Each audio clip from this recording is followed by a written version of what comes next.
बिस्मिल्लाहिर्रहमानिर्रहीम। नवाज शरीफ वापस आएंगे नहीं आएंगे, बड़ा सवाल उठ रहा है। और मौलाना कहते हैं कि सर्दी में इंतखाबात कैसे होंगे। इंतखाबात का मामला है या उनका वोट बैंक कुछ सर्द हो गया है। इकबाली बयानात भी आ रहे हैं। तमाम ही चीज़ों के ऊपर बात करेंगे। बहुत ही सीनियर पैनल मेरे साथ मौजूद है। अम्मार मसूद साहब मेरे साथ मौजूद है, सीनियर सहाफ़ी हैं, तज्ज़ियाकार हैं, वी न्यूज़ को आजकल हेड भी कर रहे हैं। इसके साथ साथ मेरे साथ मौजूद हैं आमिर इलियास राना साहब, एक्सप्रेस न्यूज़ के ब्यूरो चीफ है और साथ साथ इस्लामाबाद के बाखबर सहाफ़ियों में से एक हैं। और इसके अलावा अगर मैं कहूँ कि एनसाइक्लोपीडिया है पंजाब की सियासत का ख़ास तौर पर, और पाकिस्तान में अस्करी तब्दीलियाँ जो होती हैं उस पर मैं माजिद निज़ामी साहब के जो तबसरे होते हैं उनको पढ़ता भी हूँ। और ख़ास तौर पर अभी एक बड़ी सीरीज़ मैंने देखा BBC के ऊपर, वो जो लोग पाकिस्तान के अंदर कुछ किलिंग्स हो रही थी उसके हवाले से भी बड़ा अच्छा उनका रिसर्च आर्टिकल्स नज़र से गुजरे।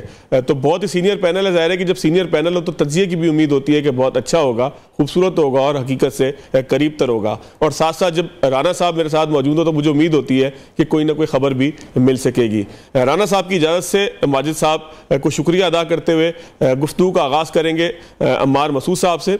अम्मार साहब, बहुत शुक्रिया आपके वक्त का, बाकी दीगर मेहमानों का भी शुक्रिया, लेकिन आपका भी शुक्रिया क्योंकि मैंने इब्तिदा आपसे ही करनी है। सर, ये फरमाइएगा कि मियाँ साहब की आमद के मामले पे अचानक मेडिकल रिपोर्ट आई है। मेडिकल रिपोर्ट के बाद हमने देखा कि शहबाज शरीफ साहब ने एक बड़ी तवील प्रेस कॉन्फ्रेंस की, जिस तरह से वो तवील गुफ्तगू के आदी हैं। उन्होंने प्रेस कॉन्फ्रेंस भी वैसी ही तवील की। काफ़ी लोग बोर हो रहे थे, कुछ लोग मैच देख रहे थे। उन्होंने भी यकीन दहानी कराई कि जी जो वो मियाँ साहब लाजमन वापस तशरीफ़ लाएंगे। लेकिन मेडिकल रिपोर्ट आती है, फिर शायद खाकान अब्बासी साहब का सुना है कि वो एक ऐसे ग्रुप में है कि जो कहता है कि जी मियाँ साहब मत आइएगा, पाकिस्तान में आपके साथ कोई अच्छा बर्ताव होने वाला नहीं है। फिर और भी खबरें चल रही हैं कि जी फलाना फलां को गिरफ्तार करने का प्लान बना लिया है। तो ऐसी सूरत-ए-हाल के अंदर जहां जो है वो धुंध छट्टी हुई दिखाई नहीं दे रही, आपको इस बात के ऊपर कुछ यकीन महसूस होता है कि नून लीग में कोई ग्रुप नहीं है और नून लीग इस बात के ऊपर तैयार है कि मियाँ साहब का इस्तकबाल किया जाएगा जो दी गई तारीख है? जो इंट्रो है वो बुनियादी तौर पर ज्यादातर जो है 90% अफवाहों पर मबनी है। इसमें सिर्फ एक बात हकीकत है कि शहबाज शरीफ साहब ने एक प्रेस कॉन्फ्रेंस की। बाकी इम्कानात हैं, मुशगाफियां हैं, हो सकता है, होना चाहिए, हो रहा है, शायद हो जाए, इस तरह की चीजें हैं। तो उसके ऊपर ज्यादा बहस करने से बेहतर है कि शहबाज शरीफ साहब ने जो बात की है उसके ऊपर तवज्जो दी जाए, क्योंकि वो एक कंक्रीट एविडेंस की सूरत में हमारे पास है। और उसमें ये कहा गया है कि इस बात का इबाम अब खत्म कर दें कि नवाज शरीफ आएंगे नहीं आएंगे। नवाज शरीफ अब 21 तारीख को आ रहे हैं। मेरी जाती जराए के मुताबिक की अब काफी क्लैरिटी हो चुकी है नवाज के कैंप की जानिब से और शहबाज शरीफ साहब की जानिब से। मुस्लिम लीग की ज़ैली तंजीमों को जो है पैगामात मिल गए हैं किस तरह वर्कर्स को एक्टिवेट करना है। डेली मीटिंग्स भी हो रही हैं, इस्तकबाल की तैयारियां भी हो रही हैं।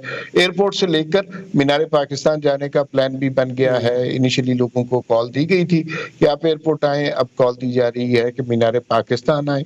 तो वो इबहाम जो है वो मेरे ख्याल में अब खत्म हो जाना चाहिए। जहां तक दूसरी बात है कि शाहिद खान अब्बासी, उनके हवाले से लोग कंक्रीट बात नहीं है, अंदाजे हैं या लोग उनकी गुफ्तगू से मफाहीम तलाश कर रहे हैं कि शहबाज शरीफ साहब शायद जो है वो शाहिद खान अब्बासी साहब अब अलविदाई मुलाकात करने गए थे। जो री इमेजिनिंग फोरम है उसमें से अगर शाहिद खान अब्बासी निकल जाते तो फिर उस फोरम के पास पॉलिटिकली कुछ भी नहीं बचता। जाहिर है मिफ्ता इस्माइल सीट नहीं जीत सकते और मुस्तफ़ा नवाज खोखर वो भी इस्लामाबाद से सीट नहीं जीत सकते। तो फिर क्या होता उनके लिए? तो ये मुझे यूं लगता है कि कहीं ना कहीं किसी ना किसी ने एक बी टीम का इंतखाब किया हुआ है और उसको रखा हुआ है कि कहीं जरूरत पड़ने पर इन लोगों को काम में लाया जा सके। लेकिन इस तरह के लोगों की जड़ें नहीं होती। बड़ी सियासी जमातों से जब लोग अलग होते हैं वक्ती तौर पर तो फायदे में रहते हैं, लेकिन फिर उसके बाद उनकी पॉलिटिकल करियर खत्म हो जाता है। लेकिन अम्मार साहब अगर आप ये कहते हैं कि बी टीम, तो बी टीम से तो हम मुराद लेते हैं कि एस्टेब्लिशमेंट ने कोई बी टीम एक रखी हुई है, लेकिन इनकी पूरी तहरीक या इनका पूरा फोरम या इनकी पूरी गुफ्तगू, इनके पूरे ट्वीट्स या जिस बुनियाद पर मुस्तफ़ा नवाज खोखर साहब पीपल्स पार्टी से अलग हुए और जो बुनियादें जो है वो महसूस होती हैं कि जो पाकिस्तान को चलाने वाले, हकीकी चलाने वालों के हवाले से बार बार तस्करा करता है वो पूरा फोरम कि जिसकी अलग पार्टी की बात हो रही है, वो तो अपने आप को पोर्ट्रे ही एंटी एस्टेब्लिशमेंट करता है। तो क्या आपको लगता है कि वो भी किसी की बी टीम है इस वक्त? जरूरी नहीं है कि कोई बी टीम एस्टेब्लिशमेंट की हो सकता है ये बी टीम PMLN की भी हो सकती है। मेरे तीनों दोस्तों से काफी अच्छे मरासिम हैं, मिफ्ता से भी और मुस्तफ़ा नवाज खोखर से भी, शाहिद साहब से भी, अलैक्स लैक है। इन तीनों लोगों का बुनियादी मकसद ये है कि सारे लोग सियासत में आकर मसाइल की गर्दान पढ़ना शुरू कर देते हैं। हमारे मसाइल ये हैं, हमारे मसाइल उस वजह से, हल की तरफ कोई नहीं आता। ये संजीदा पॉलिटिशियन है, ये सोचने समझने वाले लोग हैं। ये किसी के कहने पर अपना जो सियासी करियर दांव पे लगाने वाले लोग नहीं हैं।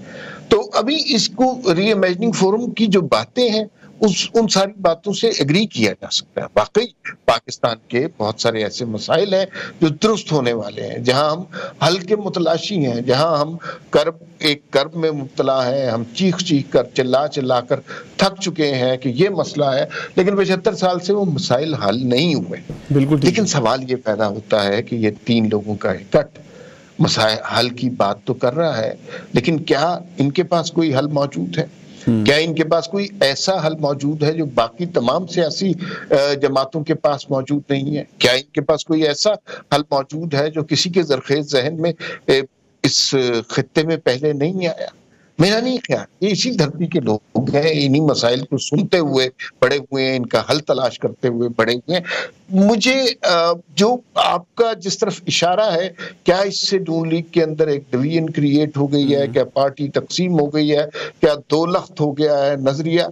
मेरे ख्याल में वो ऐसी सूरत हाल नहीं है। ये बहुत ही कमजोर सी पिच होगी अगर इन 3 लोगों पर गुमान करके ये तस्वुर किया जाए कि ये PMLN को शिकस्त देंगे या बाकी सियासी जमातों को जड़ से उखाड़ कर फेंक देंगे। मेरा नहीं ख्याल कि इतनी ज्यादा बड़ी तवक्कुआत इनसे लगानी चाहिए। ठीक हो गया अमार साहब। मैं जरा आमिर इलियास राना साहब की तरफ गया। राना साहब, आपके पास क्या खबर है? क्योंकि अमार साहब तो बिल्कुल इस बात के ऊपर जो है वो मुतमईन नजर आते हैं कि मियां साहब वापस आएंगे, और अगर उन्होंने ऐलान किया है तो इस ऐलान के ऊपर अमल दरामद भी होता हुआ दिखाई दे रहा है कि PMLN की तंजीमें कुछ एक्टिव भी इस मामले में हुई हैं। कुछ शक व शुबहात का इजहार हो रहा है। इरफान सिद्दीकी साहब ने बड़ा कल कहा कि कोई ग्रुप मौजूद नहीं है, लेकिन बहुत से अखबारात में मैंने खुद, बल्कि आप ही के एक्सप्रेस पे मैंने खबर देखी कि जिसमें शक का इजहार किया गया, पता नहीं इस्लामाबाद से थी या कहाँ से चली, लेकिन मैंने एक्सप्रेस पे ही खबर देखी जिसके आप ब्यूरो चीफ हैं, कि कोई शक का इजहार किया गया कि नून लीग में मफामती ग्रुप है और एक मजामती ग्रुप है। तो खबर क्या है, हकीकत क्या है, तज्जिया क्या है इसमें? देखें, जहाँ रोबोट होते हैं वहाँ कंप्यूटर फीडिंग होती है और फिर एक ही तरह की सोच होती है। जब लोग होते हैं इख्तलाफ भी होता है, राय भी होती है। और कल जब ये खबर लाहौर से ही हमारे यहाँ शायद आई थी, तो उसके बाद इरफान सिद्दीकी साहब का बयान भी आ गया। इरफान सिद्दीकी साहब जिस सोफे पे बैठे हुए थे वो मियाँ साहब के साथ वाला था, सिंगल सोफा था। तो जाहिर है कि मियाँ साहब के कहने पर उन्होंने उस बयान को दिया। आज शहबाज शरीफ साहब ने तकरीर कर दी, प्रेस कॉन्फ्रेंस कर दी, और जो मेडिकल रिपोर्ट जमा हुई है वो एक कानूनी टीम का एक हिस्सा है कि राहदारी ज़मानत लेने के लिए ज़ाहिर है जब आप गए थे तो आप एक मेडिकल रिपोर्ट की बुनियाद पे गए थे और आपको कहा गया था कि आप जमा कराएंगे। जो जैसी वैसी भी रिपोर्ट है आ तो गई, जमा हो गई।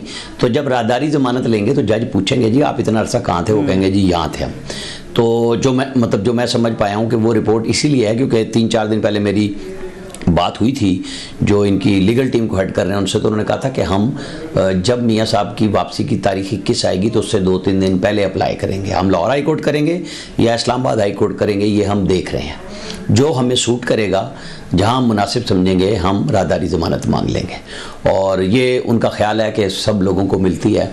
मेरी इस पर राय ये है कि क्या सब लोगों को जो मुजरिम का दर्जा रखते हो अगर कोई शख्स, तो क्या उसे ज़मानत दी जाती है बैरून मुल्क इलाज के लिए? तो नहीं होता। तो जब एक शख्स के लिए ऐसा एहतमाम हो सकता है, तो जब वो वापस आ रहे हैं और ख़ुद को कानून के हवाले करने आ रहे हैं तो फिर उनको ज़मानत क्यों नहीं मिलेगी? मेरे ख्याल में तो उनको ज़मानत मिल जाएगी। फिर ये जो आपने पूछी बात शाहिद खाकान अब्बासी, शाहिद खाकान अब्बासी साहब, वो लफ्ज़ है एक रांदे दरगाह, उनका आर्मी चीफ कोई और था। लोगों को समझ नहीं आ रही, वो उस दिन से खुद ही आउट हो गए हैं। उनको समझ आ गई है कि मेरी बात नहीं सुनी गई। वो अपने आप को पार्टी का सबसे बड़ा लीडर खुद ब खुद समझने लग गए थे। इंसान को वज़ीर आज़म बना देना तो वो पता नहीं क्या समझने लगता है। वो भूल गए कि आपको ज़िमनी इंतखाब में लाहौर से जिताया उस पार्टी ने जिसने आपको वज़ीर आज़म बनाया था, और आप अपना हल्का शदीद, चाहे जो मर्जी RTS बैठा, आप नहीं बचा सके थे।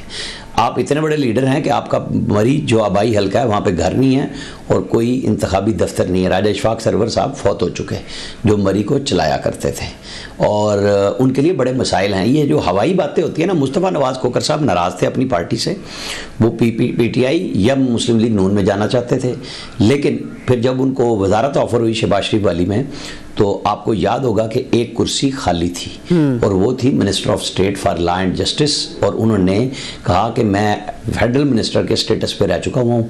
पीपल्स पार्टी को पंजाब से अगर नहीं लेने लोग तो ना लें, अगर मुझे वजीर बना ही रहे हैं बैसियत सेनेटर तो विफाकी वजीर बनाएं। सिंध से लोगों को ला ला के जो अच्छी वजारतें थी चुन के दे दी और ये इख्तलाफ सेनेटर भी उनको सिंध से ही बनाया। अच्छा, मिफ्ता इस्माइल साहब नहीं बना था भाई, हैं तो वो पंजाब से और हल्का इस्लामाबाद से रखते हैं, इसलिए उनका था कि मेरे हल्के में अगर मैं 40-45 हज़ार वोट हर दफ़ा उठाता हूँ तो मुझे भी अपने वालिद की लेगेसी पर जाते हुए वो वोटर कायम रखना है और उनके लिए अगर काम करना है तो मुझे ऊपर से नीचे नहीं जाना चाहिए कि मैं सिर्फ वजारत की ख्वाहिश में अपने आप को और गिरा लूँ। उन्होंने छोड़ दी।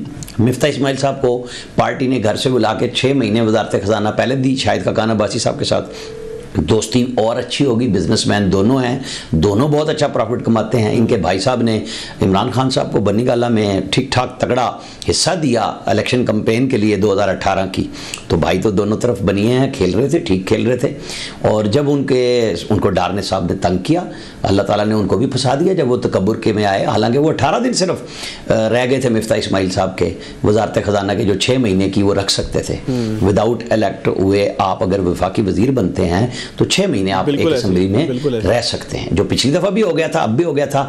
तो जो जल्दी की तो मिफ्ता साहब ने दाव लगाया, पब्लिक में अपनी मार्केट बनाई और ये मर्जिंग फोरम हो गया, फलाना हो गया, डिमकाना हो गया, ये बातें सब करते हैं। कोई पूछे शायद खाकान साहब से कि जब साकिब निसार ने बुला के इनको डराया था कि अगर नैब पे कानून में तरमीम की तो मैं उड़ा के रख दूंगा, तो ये उड़ क्यों गए, फिर ये भाग क्यों गए? ये पार्लियामेंट में ये जो आज बहुत अच्छी गुफ्तगू करते हुए हमें नजर आते हैं, बतौर वज़ीर आज़म एक ही डिसीजन लेना था और ये नहीं ले सके अपने पार्टी के हेड को बचाने के लिए, कानून में तरमीम करने के लिए।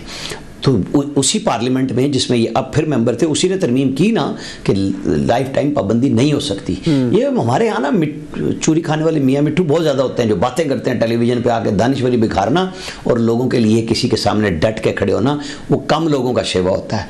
ये बिल्कुल क्लियर सी बात है कि ये फोरम ठीक है, होने चाहिए, थिंक टैंक होने चाहिए, बात करें। वो सियासी पार्टी बनाना चाहते हैं, मतलब मुस्तफ़ा नवाज़ खोखर हो, शाहिद खाकान अब्बासी हो, मेरा बड़ा अच्छा ताल्लुक है दोनों के साथ। मैंने आपको सच बात बता दी। मिफ्ता साहब कोकोमो का मुंह बना के वही बेचते थे, वही खाते हैं, वही टॉफ़ी बेचते हैं, वही लोगों को मीठी खिलाते हैं। और हम गरीब लोगों पे हंसते थे जब वो टैक्स लगाते थे कि तो IMF की ज़रूरत है, फलानी है फलानी है। और भाई बड़े लोगों पे कितना टैक्स लगाया आपने? सब तनख्वाहदार तबके को चुना, आम आदमी परचून खरीदने वाले को चुना आपने टैक्स के लिए। आपने अपने इंडस्ट्रियलिस्टों को नहीं चुना, सरमायाकारों को नहीं चुना था टैक्स के लिए। IMF के MD ने आप क्या कहा है कि आप बड़े लोगों को चुनिए।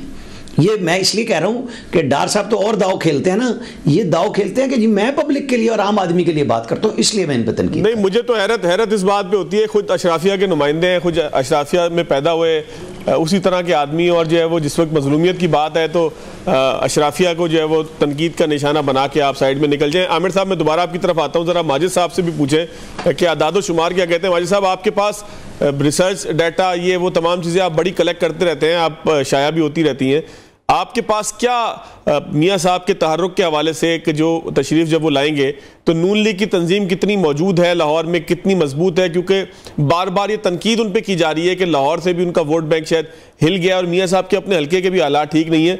ये बात मैं कराची में बैठ के जो है वो बड़ी आसानी से कर सकता हूँ क्योंकि मैं फील्ड में मौजूद नहीं हूँ, तो मैं जो मर्जी कह दूँ जो है वो उसकी कोई वैल्यू नहीं है। आपके पास क्या इत्तला है? जी बहुत शुक्रिया।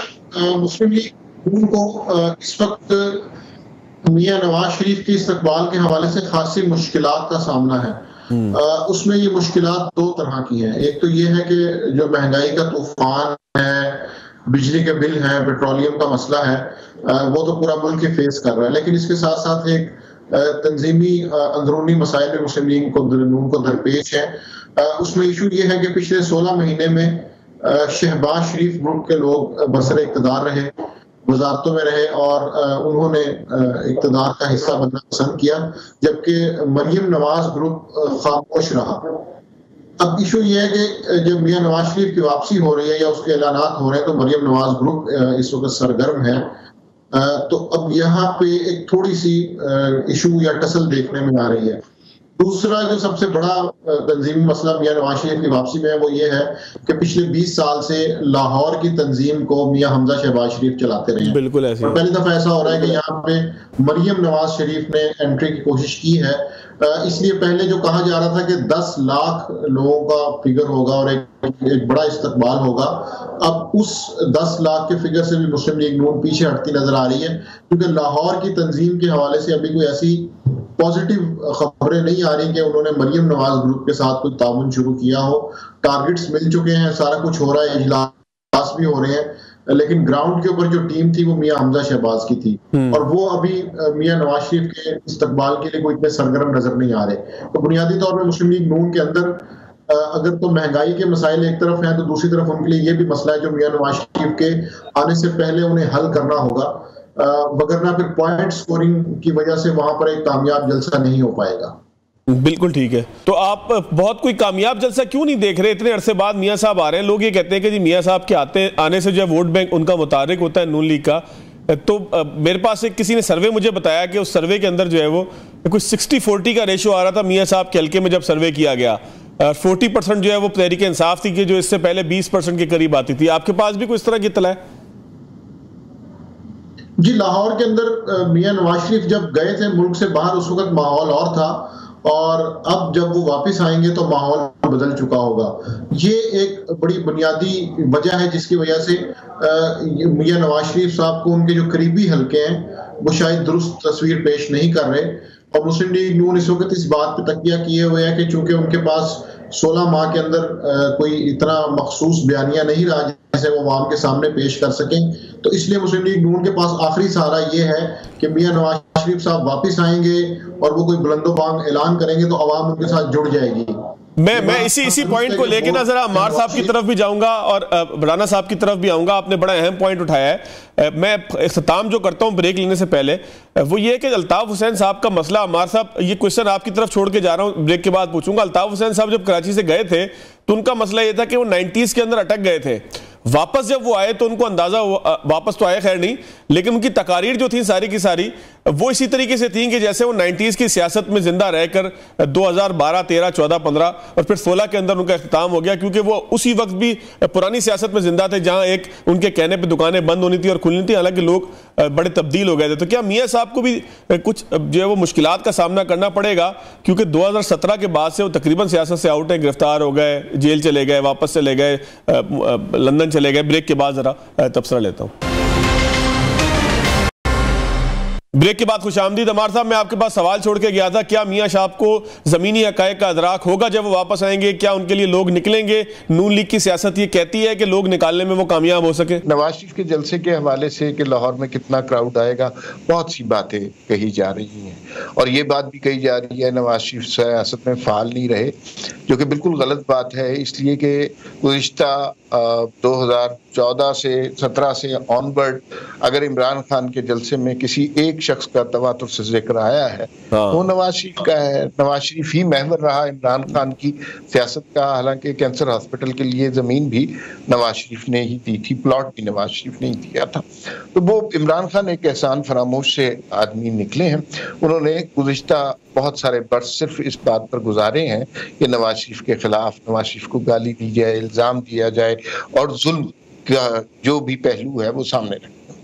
ये समझ लेना कि नवाज शरीफ सियासत से आउट हो गए हैं, ये बड़ी हमाकत है सियासी तजियाकारों की। या ये समझना कि गवाल मंडी से वो इलेक्शन हार जाएंगे। आप जो लोग लाहौर के रहने वाले हैं या जो लोग पंजाब की सियासत को समझते हैं, गवाल मंडी के लोग या पंजाब के लोग नवाज शरीफ से इख्तलाफ कर सकते हैं, लेकिन ये इख्तलाफ वैसा नहीं होगा जो वो शहबाज शरीफ से करते हैं। शहबाज शरीफ के खिलाफ वो नारा लगा सकते हैं, जबकि नवाज शरीफ से वो शिकायत कर सकते हैं। शिकायत करने का उन्हें हक है। और दूसरा, जलसे में कितने लोग आएंगे? मेरे ख्याल में नून लीग, जितना मुझे तैयारियों का इल्म है, नून लीग एक बहुत बड़ा सरप्राइज देगी। जो लोग ये कह रहे हैं कि थोड़े से लोग आएंगे या 5,000, 10,000, 15,000 लोग होंगे, जितना जिस हद तक मुझे तैयारियों का इल्म है और जिस हद तक लोग एक्साइटेड हैं इसके बारे में, जिस तरह प्लानिंग से ये सब कुछ मैनेज हो रहा है, और ये सब कुछ शहबाज शरीफ नहीं इंतजाम कर रहे, हमजा शहबाज नहीं कर रहे, ये सारा इंतजाम अब मरियम नवाज के कंट्रोल में है। तो वो जिस तरह की उनकी तैयारियां चल रही हैं उससे मुझे तो लगता है कि मैं नंबर नहीं कहना चाहता, लेकिन एक बहुत बड़ी लोगों की तादाद आएगी। लाहौर और पंजाब निकलेगा नवाज शरीफ के इस्तेमाल की। इसलिए उसकी वजह ये है कि अब हमें इस बात को तस्लीम करना चाहिए कि बहुत तकलीफें लोगों ने सही शहबाज शरीफ के 16 माह के दौरे मानना चाहिए। बहुत महंगाई हुई, बहुत तकलीफ की, लेकिन उस सब के बावजूद पंजाब के लोग, पाकिस्तान के लोग नवाज शरीफ के कहे पर एतमाद रखते हैं। अगर नवाज शरीफ कहेगा कि 2 साल मुझे दे दीजिए, मैं महंगाई खत्म कर दूंगा, तो लोग उस बात पर यकीन करें। बिल्कुल ठीक है, यानी कि आप समझते हैं कि लाहौर में वोट बैंक भी इंटैक्ट रहेगा और जो नवाज शरीफ कहेंगे उस पे लोग ट्रस्ट भी करेंगे, खासतौर पे वोटर। एक मुझे थोड़ी सी बात और जी जी जी जी सर। कुछ लोग ये समझ रहे हैं कि एस्टैब्लिशमेंट शायद नून लीग के साथ कोई हाथ कर जाएगी, ये भी नहीं हो सकता। आप मुझे ये बताइए ना, एस्टैब्लिशमेंट को हर दौर में किसी पॉलिटिकल कुव्वत की जरूरत होती है। अब इस स्टेज पर कौन सी पॉलिटिकल कुव्वत है जो सब मुल्क को चला सकती है? क्या पीटीआई चला सकती है? क्या पीपल्स पार्टी चला सकती है? क्या री इमेजिनिंग फोरम चला सकता है? क्या जेयूआई चला सकती है? क्या आजाद उम्मीदवार चला सकती है? इस मुल्क को पॉलिटिकल स्टेबिलिटी के लिए इस वक्त एक बड़ी पॉलिटिकल पार्टी की जरूरत है जो ना सिर्फ मुल्क के अंदर हालात ठीक करे, बैनुल अक़वामी तौर पर भी पाकिस्तान का वक़ार और जो नामूस तबाह हुआ है वो ठीक करे। पाकिस्तान के जिन ममालिक से ताल्लुकात खराब हैं वो ठीक करे। भारत से अगर हमने तिजारती मुआहिदे करने हैं तो वो कौन करेगा? अगर हमने चाइना के साथ सी पैक करना है, उसको आगे बढ़ाना है, तो कौन करेगा? जाहिर है उसके लिए कोई ना कोई फर्द जरूर चाहिए। बिल्कुल आपकी बात दुरुस्त है। पॉलिटिकल ताकत चाहिए, फर्द नहीं, पॉलिटिकल लेजिटिमेट पावर चाहिए, री इमेजिनिंग फोरम नहीं चाहिए। बिल्कुल ठीक है। राना साहब आप क्या कहते हैं, मियां साहब का इस्तकबाल, कोई खतरात भी है कि नून लीग नाकाम किसी जगह पे हो जाएगी, या बार बार जिस तरीके से जावेद लतीफ साहब से जो है वो एक बात मंसूब की गई कि शादियां होती हैं जी, फिर राना साहब ने कहा बड़ी बेवकूफ़ी की बात है, कोई शादियां वादियां नहीं होती, बहुत बड़ी तादाद में लोग आएंगे, तो कोई इबाम है आपको या आपको यकीन है कि जिस तरह से अम्मार साहब कहते हैं कि उसी तरीके से होगा कि लोग जौक दर जौक निकलेंगे और उनकी बात पे यकीन भी करेंगे मियां साहब की? बेशतर बातों से इत्तफाक करते हुए माजिद निज़ामी साहब ने जो, क्योंकि मैं भी नहीं सुन पाया था लेकिन आखिरी फ़िक्रा मैंने ये सुना था कि उन्होंने कहा था कि ये एक अच्छा शो नहीं कर सकेंगे।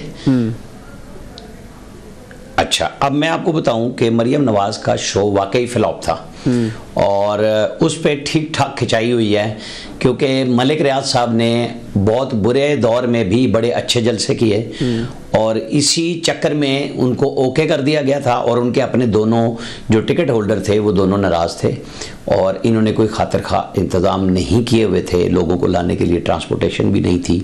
ये मैंने अपने तौर पे चेक किया है और इस बात पे, लेकिन उसके साथ ये नहीं है कि वो पहला और आखिरी शो था, उससे इनकी जो कमी बेशी थी उसमें ठीक ठाक तब्दीलियां की गई हैं और काम किया जा रहा है और हर हल्के से जो लोगों को कम से कम टारगेट 500 लोगों का दिया जा रहा है उसको यकीनी भी बनाया जा रहा है और सब चीज़ें, जाहिर है कि ये छुप के नहीं होगी। मीनार पाकिस्तान में जो जलसा होगा वो सबके सामने होगा और PMLN के लिए बड़ा जलसा करना, जब वो ख़ास तौर पे नवाज शरीफ वापस आ रहे हों, कोई बड़ा मसला भी नहीं होगा और वो इनकी बका के लिए भी इशू है, वो नवाज शरीफ की अपनी, वो PMLN के लिए अपनी और पाकिस्तान की सियासत के लिए भी, कि जब वो आ रहे हैं आज, जब इन्होंने बहुत सारे अभाम दूर करने की कोशिश की है, लेकिन ज़ाहिर है एक प्रोपेगेंडा मशीनरी मुसलसल साथ होती है, ये ग्रुप है जी, वो ग्रुप है जी, PTI कुछ कह रही है, फलानी कुछ कह रही है कि जी इनकी आपस में लड़ाई है, वो शहबाज शरीफ साहब उनको देखना नहीं चाहते। शहबाज शरीफ नवाज शरीफ के अलावा कुछ भी नहीं है, वो उन्हीं की नॉमिनेशन पे वज़ीर आज़म बने हैं, वो नेगोशिएटर तो हो सकते हैं। वैसे आज उन्होंने कहा भी है कि मैं शहबाज और उनकी जगह नवाज स्पीड की वजह से ही है, मतलब उन्होंने ये शो किया है कि मैं नवाज शरीफ की वजह से, पता लग गया ना, अगर नवाज शरीफ नहीं, अगर नवाज शरीफ नहीं थी तो स्पीड को पर नहीं ना लग सके, फंस गए थे ना 16 महीने में भी। और इसहाक डार भी अकेले कुछ नहीं कर सकते थे जब तक उनका लीडर उनके साथ नहीं था। इसहाक डार साहब ने भी चादर से ज़्यादा पाँव फैला के गुफ्तगू शुरू की थी, तकब्बुर की मार पड़ी उन्हें और फंस गए, नहीं कर सके डिलीवर। ये होता है कि जब आप पूरी टीम के साथ काम करते हैं, आप इंडिविजुअली जब भी भागेंगे मुंह के बल गिरेंगे। आप ऐसे नहीं हो सकता, तैयारी करते हैं तो टीम करती है। आप लीडर नहीं थे कि चाहे शहबाज शरीफ हो या वो इसहाक डार हो कि ये किसी की मैराथन थी और ये लेके दौड़ जाएंगे। जिसकी है वो नवाज शरीफ है, और उसकी जगह पे अगर कुछ किसी ने लीडरशिप में अपना नाम बनाया तो वो मरियम नवाज है, अपनी वालदा की तरह।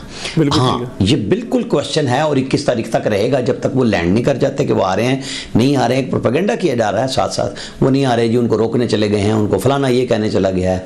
सब लोग कह रहे थे ना कि जी फलाना आ जाएगा, फलाना आ जाएगा, और फिर जब लग गए कि जी तो जी एक मफरूर से नाम ले लिया और आर्मी चीफ लगा दिया, तो फैसला तो उन्हीं का चलता है ना। तो अच्छा और बुरा भी उन्हीं के साथ होता है, उनकी फैमिली के साथ पहले होता है, फिर उनके करीब तरीन दोस्तों के साथ होता है। जो अच्छा होता है तब भी वही टीम सामने होती है। बड़ा अच्छा मैच है, नवाज शरीफ को आना चाहिए, वो आ भी रहे हैं और लोगों के लिए सामने आए, अपना रोड मैप दें, बताएं। और अगर कोई PMLN के लिए रे ऑफ होप है तो वो उनका माजी का किरदार है कि 17-18 में 13 से उठा के पाकिस्तान को वो कहाँ लाए थे।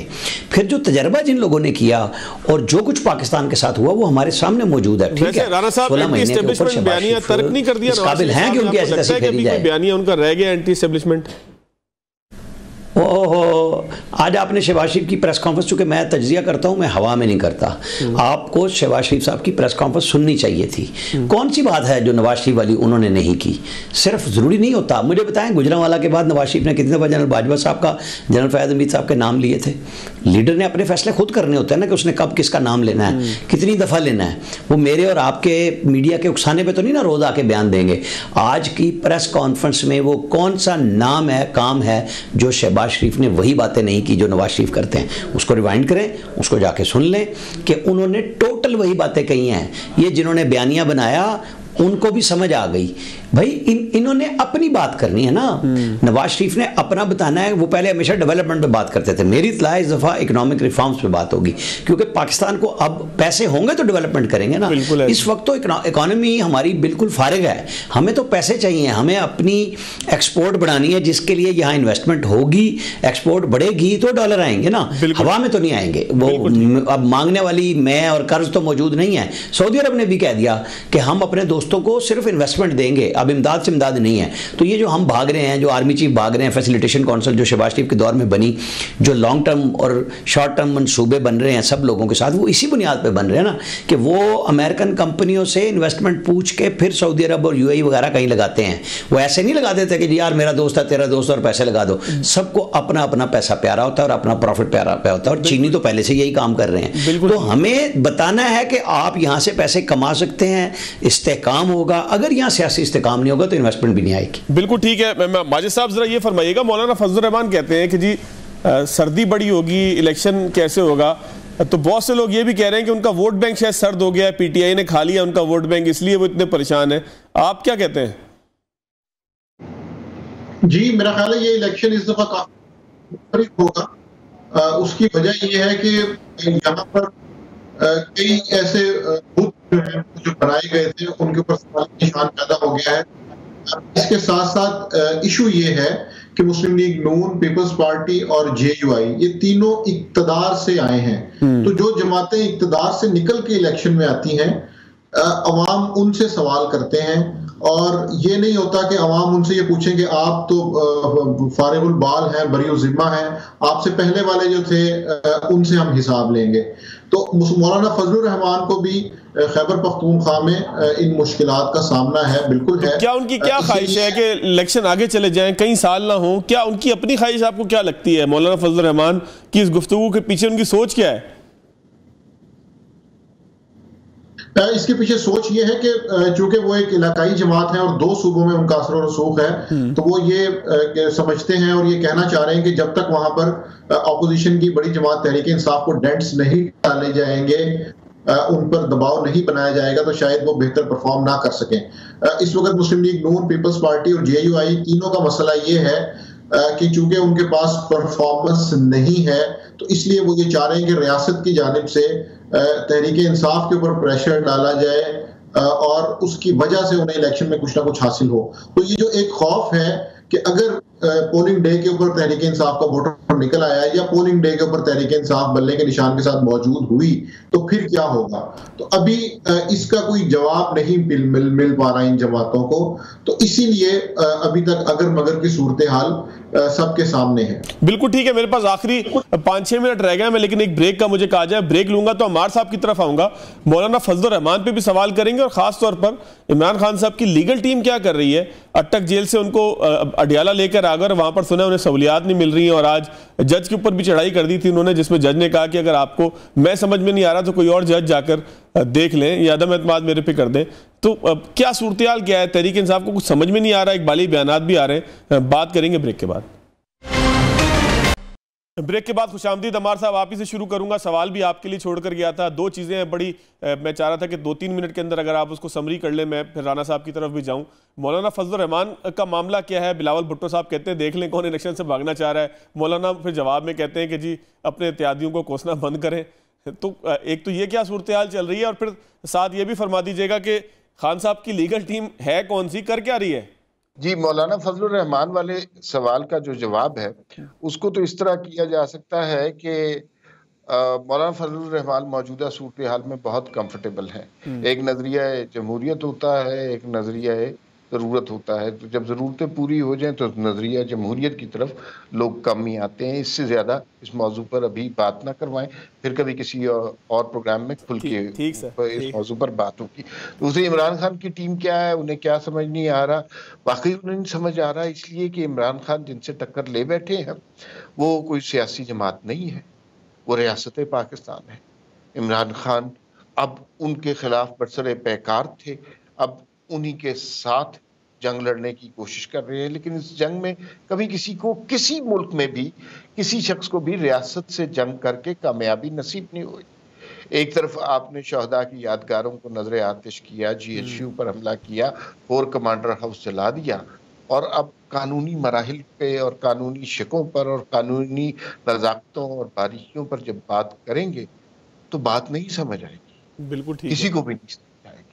समझ उस वक्त आपको आनी चाहिए थी कि जिस वक्त आप इस साल 9 मई की मंसूबा साजी कर रहे थे, जिस वक्त आपके बयानात उस्मान डार के, मुराद सईद के, वो अमीन गंडापुर के, वो जो इश्तियाल फैलाने वाले, मुल्क में तशद्दुद को हवा देने वाले, मुल्क में एक ख़ास किस्म के सेंटिमेंट को उभारने के लिए जब एक पूरी एक साजिश पकाएगी, उस वक्त समझ आनी चाहिए। तो तारीख हमें ये बताती है कि अगर आपको उस वक्त समझ नहीं आई और आपने दीवार से टक्कर मार दिया है तो फिर ये दीवार से टक्कर मारने का सिलसिला जारी रहेगा, आपको बहुत अरसे तक बात समझ नहीं आएगी। बल्ले का निशान होगा बैलेट पेपर पे। अमार साहब, तज्जिया क्या है आपका? मेरे ख्याल में इमरान खान जेल में होंगे इलेक्शन के वक्त, और इनकी पार्टी पहले ही 2 हिस्सों में तकसीम हो चुकी है, KPK में और दूसरी पंजाब में। मेरा नहीं ख्याल कि तहरीक इंसाफ अगर इंतखाबात में शरीक भी हुई तो उस शिद्दत के साथ शरीक हो सकेगी जिससे 2018 में। मुहिम चलाने वाला भी कोई नहीं होगा, महसूस यही होता है, इस वक्त भी यही सूरत हाल है। जो मुहिम उन्होंने चलानी थी वो चला चुके, मुहिम चला चुके हैं, जला चुके हैं। अमार साहब, अपना राना साहब, आप कैसे कंक्लूड करेंगे? मौलाना फजलुर रहमान पे भी थोड़ा कमेंट कर दीजिएगा, और फिर PTI के चेयरमैन के साथ हो क्या रहा है आखिर? मौलाना फजलुर रहमान जो सर्दी ढूंढ रहे हैं वो 3 फरवरी 1997 को भी थी जब आम इंतखाब हुए थे, 18 फरवरी 2008 को भी थी जब आम इंतखाबात हुए थे, और 97 में जो इंतखाबात हुए थे क्लाइमेट चेंज का इतना बुरा असर उस वक्त नहीं था और सर्दियां कुछ बड़ी होती थी। अब तो बहुत सुकड़ गई हैं सर्दियां, लिहाजा ये तो बस एक गपशप है, वो किसी के लिए किसी को समझा रहे हैं और बात किए जा रहे हैं, और हिस्सा बकदरे जुस्सा सब अपना अपना तलब कर रहे हैं, चाहे बिलावल हों या ये हों। और अभी तक मौलाना पूरी उम्मीद हैं, और इमरान खान साहब की लीगल टीम की कामयाबी इतनी देख लीजिए कि पूरा जोर लगा के अडियाला शिफ्ट करा रहे थे, और जब अडियाला के ऑर्डर हो रहे थे तो पूरी कानूनी टीम रोने लग गई कि नेक्स्ट स्टॉप अडियाला में तो फौरी तौर पे जनाब साइफर केस चल पड़ेगा। फिर बहादुरी दिखाई गई कि मैं जाना नहीं चाहता, लेकिन उस वक्त तक लीगल टीम अपना काम कर चुकी हुई थी, और अब उसको फेस करना है क्योंकि अब लीगल पेपर्स जब कॉपियाँ मिल जाएंगी तो साथ ही फ़र्द जुर्म की तारीख आएगी। फ़ैसला क्या होता है ये बात की बात है, लेकिन इसका फ़ैसला बहुत जल्द हो जाएगा। साइफ़र वाले का 27 गवाहों में सिर्फ आदम खान का ही गवाह बयान 164 का हुआ है, वही मैटर करेगा। बाकियों ने सिर्फ बताना है कि मुझे ये पेपर इस दिन मिला, ये पेपर मुझे इस दिन मिला, मैंने फॉरवर्ड कर दिया, मुझे मिला, मैंने देखा, और कुछ नहीं होने का इसका। और उनको पता चल गया हुआ है कि लीगल मुश्किलात उनके लिए बढ़ रही हैं। बहरहाल मेरी तजवीज़ बहुत दिनों से यही है, कई हफ्तों और महीनों से, कि बैठ के कोई डायलॉग तमाम सियासी जमातों का और अब चीफ़ जस्टिस ऑफ पाकिस्तान तमाम इदारों के साथ बैठ के एक डायलॉग करा के फ्रेमवर्क बना लें कि अगर आपको इन्वेस्टमेंट्स बनानी है, मुल्क में सियासी इस्तेकाम लाना है, तो कोई तरीक़ाकार तय कर लें, क्योंकि इलेक्शन के बगैर हल नहीं है। और जिसने इलेक्शन ना कराने का सोचा, तो जो चीफ़ जस्टिस ऑफ पाकिस्तान ने अपने साथी साबिक चीफ़ जस्टिस साहिबान की तस्वीरों की तरफ इशारे करके कहा था कि ये मार्शल लॉ की मदद करते थे, इनमें से कई लोग आइन में तरमीम की भी इजाज़त देते थे, तो जो जनरल बाजवा साहब और जनरल फैज़ हमीद साहब की मौजूदगी में पैदल आते थे हर धमकी के बावजूद, वो फिर किसी मार्शल लॉ को सपोर्ट करने नहीं जा रहे। बिल्कुल ठीक है राना साहब, टाइम बिल्कुल ख़त्म हो गया। मैं एंड पे जाके निज़ामी साहब से एक आखिरी 30 सेकंड का एक जवाब उनसे ले लूँ। निज़ामी साहब, बल्ले का निशान होगा बैलेट पेपर के ऊपर, या आपको लगता है उसके बगैर ही इलेक्शन होने वाले हैं? जी, इस वक्त मुस्लिम लीग और नून की और पीपल्स पार्टी की सबसे बड़ी ख्वाहिश यही है कि बल्ले का निशान बैलेट पेपर पर ना हो, क्योंकि अगर बल्ले का निशान ना हुआ तो तब उनकी इंतखाबी इज्जत बचेगी। चलें देखें जी, ख्वाहिश पूरी होती है नहीं होती। निज़ामी साहब आपका बहुत शुक्रिया, अम्मार मसूद साहब सर आपका बहुत शुक्रिया, राना साहब आपका बहुत शुक्रिया, आपने वक्त भी दिया और रहनुमाई भी की। प्रोग्राम में वक्त ख़त्म की तरफ जाता है, इजाज़त दीजिएगा। अल्लाह हाफ़िज़।